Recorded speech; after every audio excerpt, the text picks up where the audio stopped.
এই পৃথিবীতে মানুষ বানিয়ে কারো বাবার ক্ষমতা নাই একটা রুহু তৈরি করে দেওয়ার মতো। একটা মায় যখন একটা সন্তান জন্ম দেয়, সেই মায় জানে একটা সন্তানকে বড় করতে কতটুকু পরিশ্রম হয়। স্বাবলম্বী থেকে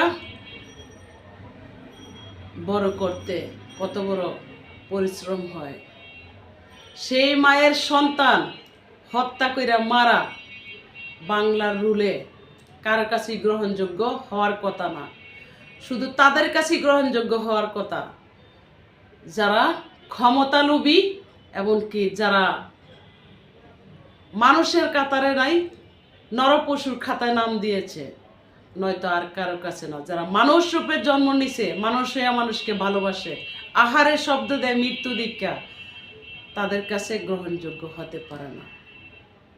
সেই সন্তান আজকে নিজ হাতে হত্যা কইরা শেষ দিচ্ছে।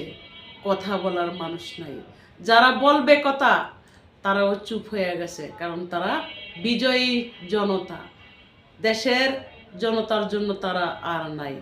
তো যদিও দেশের জনতা বুঝতে পারে যে কার হাতে এই দেশ ও জাতি ভালো থাকবে, সুন্দর থাকবে, সেই মানুষটার হাতেই জনতা তুলে দিবে ক্ষমতা।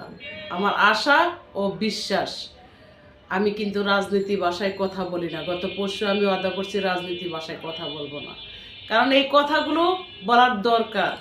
কারণ মাইলস্টোন স্কুলে যেই কাহিনীটা হয়েছে যে আমি মায়ের জাতি, আরেকজন মায়ের কষ্টে আমি দুঃখ পাচ্ছি, তাদের দুঃখে আমি দুঃখের দরিদি হয়ে এই কথাগুলো বলছি।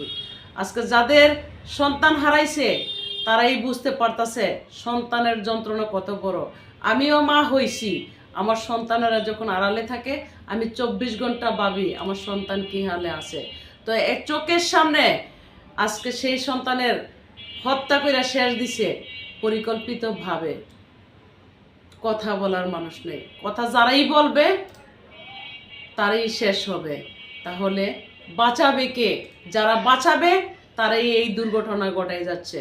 তাদেরকে আল্লাহ যেন হেদায়েত দান করে, বুঝার তৌফিক দান করে যে কার জন্য কি হারাতে যাচ্ছে আর কার জন্য অভিশাপের ভাগীদার হচ্ছে। অভিশাপ কখনো সুখী করে না, আমি নারী বুঝতে পারি। কারণ আমার জীবনটা অভিশাপ্ত জীবন। মানুষের কল্যাণে কাজ কইরা, জনতার কল্যাণে কাজ কইরা আমার চাই, আমার পাই, আমার খাই, দরকার নেই। যত দিন এই জানটা বেঁচে থাকবে, দেহটা থাকবে, জ্বর আসলে উঠে আমি কর্ম করতে চাই। এমনকি যাই আমার অভ্যাস আছে, আমি কিছু কিছু দিন বলি না। আমার কাছে টাকা মূল্যহীন, আবার গরিব দুঃখী সেবা করতে গিয়ে জনতার কল্যাণে আমার কাছে টাকা কিছুই না। আমার মনটা ছোট নয়, আমি মানুষ ছোট হতে পারি। যাদের মন বড় তারাই বড় লোক, আর যাদের মন ছোট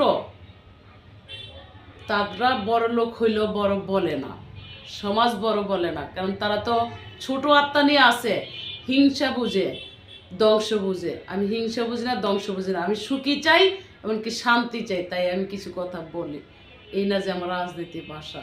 তো যারা যেই বাসায় বড় হয় সেই বাসায় তো তারাই হয়। তবে আরেকটা কথা, যার পরিচয় আমাকে অত্যাচার করছো তোমরা, যার পরিচয় আমার হাতের গড়ি নিয়ে ভাঙ্গে ছুঁড়ে গুঁড়া করে দিছ, যার পরিচয় আমার শ্বাস কাইরা নিছিলা, আমার হাতের অনেক কিছু কাইরা নিছিলা, এমনকি আমাকে টর্চারিং করছিলা, তার পরিচয়ে আমি পথ চলবে। চাই না কোনো কিছু, ঠিক আছে। আমি ক্ষমতা লোভী নারী না, আমি ধন সম্পদ লোভী নারী না, এমনকি তার পরিচয় দেওয়াটাও আমার সৌভাগ্য। তো তোমরা চেয়েছিলা তার বিরুদ্ধে আমি স্লোগান দিতে, তার বিরুদ্ধে স্লোগান দেই নেই বিদায় কিন্তু আমাকে অত্যাচার করছো। আমার ভিডিও বার্তাটা যারা অত্যাচার করছস তোরা কিন্তু দেখবি। তো তার পরিচয় দেওয়াটা তো কপাল লাগে, সেই ব্যক্তির পরিচয় দিতে কপাল লাগে। বুঝতে পারছো বন্ধুরা? আমাকে রাগাইও না, কথা বলতে বাধ্য করো না। যতগুলো মাইলস্টোন স্কুলের ছাত্রছাত্রী প্রাণ নিছ, সেই প্রাণ নেওয়ায় বাংলার মানুষ আর তোমাদেরকে বিশ্বাস করবে না। কারণ তোমরা প্রাণ নিয়ে কি করছো? সমাবেশে গেছো, বৈশা বৈশা জোশ খাইছো, বাচ্চার জোশ কাইসা হাসি মুখে কথা বলছো। তোরা খেয়ে গেছো বন্ধুরা, যাবা কোথায়? ভাবছো একটা অপরাধ ডাকতে গিয়ে আরেকটা অপরাধ করবা, এখন তো একটা অপরাধ করতে গিয়ে আরেকটা অপরাধে আরো 22 উঠছে, যাবা কোথায়? যাবা কোথায়? পাপে বাপেরও ছাড়ে না, পাপ পূর্ণ হলে একদিন 22 উঠে, সেটাই শেষ। তো আমি তাদেরকেই স্মরণ করব, গত জুলাই আন্দোলনে যারা আন্দোলন কইরা এই দেশের ক্ষমতা আজকে জালিমদের হাতে দিছে, আর এই জালিমরা মানুষের প্রাণ কেড়ে নিচ্ছে। সেই জালিমদের হাত থেকে দেশ ও জাতি উদ্ধার করবা, নয়তো তোমরা এমন ভোগান্তিতে পড়তে পারো, তোমাদের মারও কামতে পারে। আর কিছু বলতে চাই না। খোদা হাফেজ, আসসালামু আলাইকুম।